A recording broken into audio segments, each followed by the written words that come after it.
These divers are suiting up and preparing to take to the water off South Australia's Yorke Peninsula. They've been recording what they see, looking for signs of life. Some things will come back, some things won't.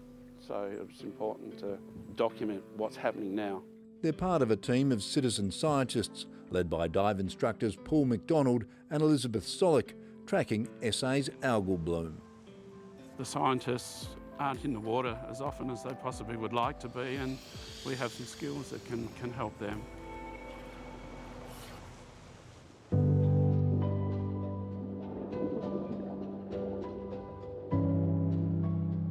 In recent weeks, the divers have noticed a change. We were really positively surprised by the amount of fish, the little colonies of fish swimming around. So we hope gradually, over time, we'll just see more promising signs of the nature bouncing back. It's still nothing like the stunning sanctuary that Elizabeth and Paul had captured on camera for decades. People from all over the world would come over to see and see what we could find underwater. The environment back then was colourful, was vibrant, was full of life. With hindsight, we don't realise how much we took it for granted.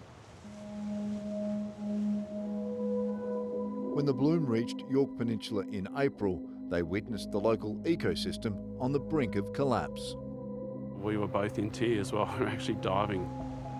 We saw probably 40 to 50 dead octopus. All the cephalopods died pretty much instantly. There was a few fish swimming around, struggling to survive.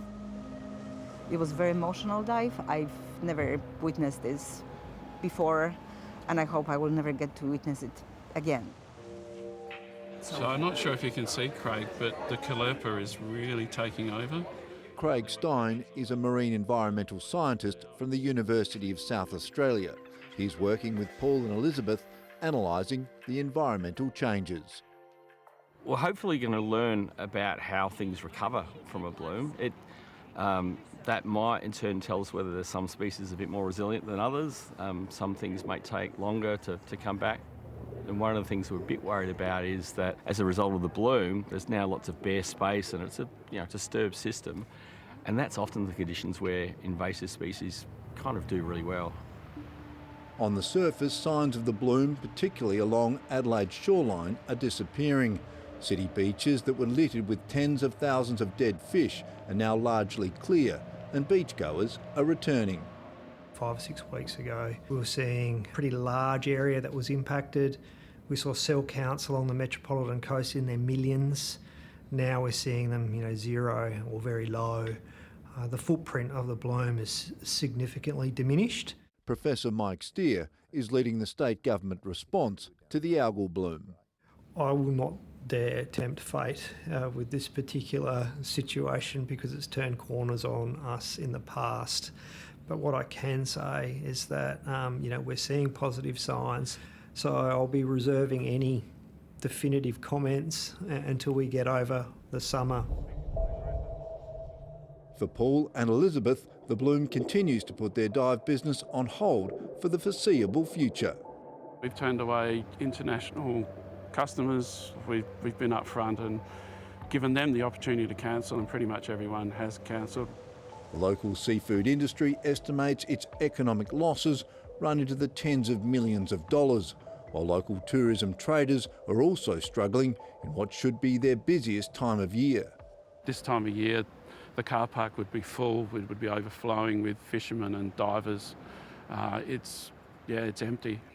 So economically, the town of Indepth is going to be hurting. So far, more than $130 million in support has been offered by state and federal governments. But for tourists and fishers to start returning, the ocean will need to heal. I suspect they might take years or decades to get back to the state where things were beforehand. The latest indicators show the algal bloom, while not as pervasive, is still active, and in some places it's getting worse. The coast of Kangaroo Island again being impacted, with elevated levels around the northern Spencer Gulf as well. The first thing we look at is the satellite imagery to get an idea where all the plant material is in the water, and there are hot spots of chlorophyll A, the plant material that we're seeing around northern KI and Wakelin.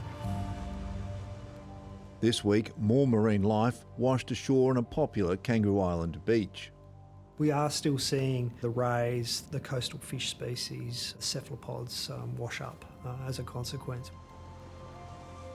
It's a similar scene to what happened earlier this year when the bloom first took hold on the island before continuing its spread. There's still significant numbers, and the question will be whether that might be able to restart a larger bloom like we saw go right across the Gulf.